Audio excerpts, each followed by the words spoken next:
The next transformation we're going to look at is a reflection.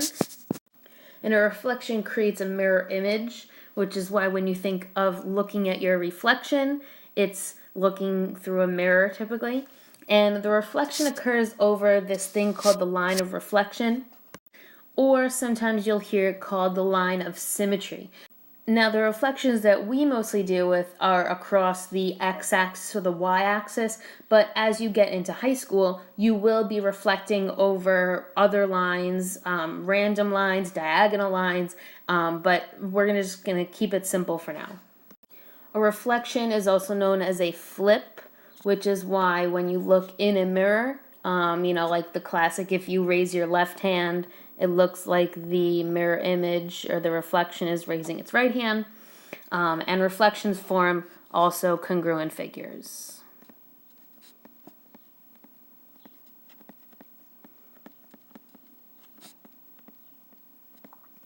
So here's a picture of a shape being flipped, and you see it's pointing in the other direction. If it's not pointing in the other direction, then it has not been reflected, then it was just a translation. So let's decide whether something is a reflection or not. Does this image look like it was flipped over? Is it facing the other direction? The answer is yes, it's a reflection. And this image was simply just slid across the line, which would be a translation, but the answer is not a reflection because that's what they're asking us.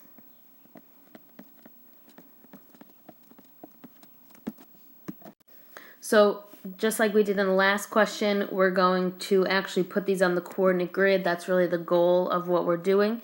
So let's talk about how to reflect on the coordinate grid. So there are two types of reflections that we're going to talk about. One is a reflection over the y-axis. The other is a reflection over the x-axis. So first thing is to reflect over the x-axis. You change the sign of the y value. So you're keeping the axis you want the same and changing the other coordinate. So for example, in letter, if we start with this original, and we know it's the original because it doesn't have any of those prime markings, we went from A to A prime. The -3 is the same. This is -3, 1. This is -3, -1. It flipped over the x-axis and the y value changed. So to do the opposite, to reflect over the y-axis, hopefully you're realizing that you're going to change the sign of the x value. So we're keeping the y-axis the same and changing the x value. So here's an example. Let's go from A to A double prime. So this is -3, 1. This is 3, 1. So I'm flipping it over the y-axis, and that y value stayed the same. They're both 1, but this went from -3 to +3. So here's what that also means. In algebra language, we've got x-axis, and then we've also got y-axis. So x-axis, we'll start with xy, and we're going to create the point x, comma, -y. Now, negative doesn't mean that it's negative, it means that you change the sign. So if y is already negative, then this would become positive. And I hope you know that from 7th grade integers. For the y-axis, we've got this point xy, and we're going to create the point -x, y. So again, if x is negative, then when you do -x, it actually turns positive.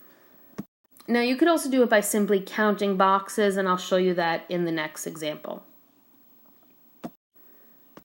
So what I'd like you to do in example 2 is draw the triangle. Pause the video, draw the triangle, and then play the video, and I'll show you this counting boxes thing that I was talking about. So pause now. So we're going to reflect over the x-axis. So this is the axis that we need to concentrate on. And we want to have it flip over that line. So what I mean by the counting boxes technique is that you say, well, point A is one space above the x-axis. So its image is going to be one space below the x-axis. That's where A prime is. B prime is 1, 2, 3 spots above the line. So, I'm sorry, B is 3 spots above the line. So B prime is going to be 3 spots below the line. And so you can do this technique as well. It's not going to be so helpful in more advanced lines, but for the original x and y axis reflections, it'll be fine. And then point C is 3 spaces above, so its image is going to be 3 spaces below.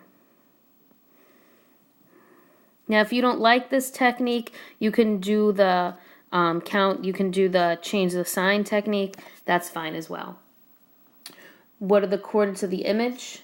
A prime is at -1, -1. B prime is at -1, -3. And C prime is at 6, -3. And you can see from the coordinates that all I did was change the sign of the y value. Okay, why don't you try example 3 on your own, and you decide what technique you want to use. All right, so here you go. This is my reflection, and I even put a little note to myself that if I am reflecting in the y-axis, then I'm going to change the x value.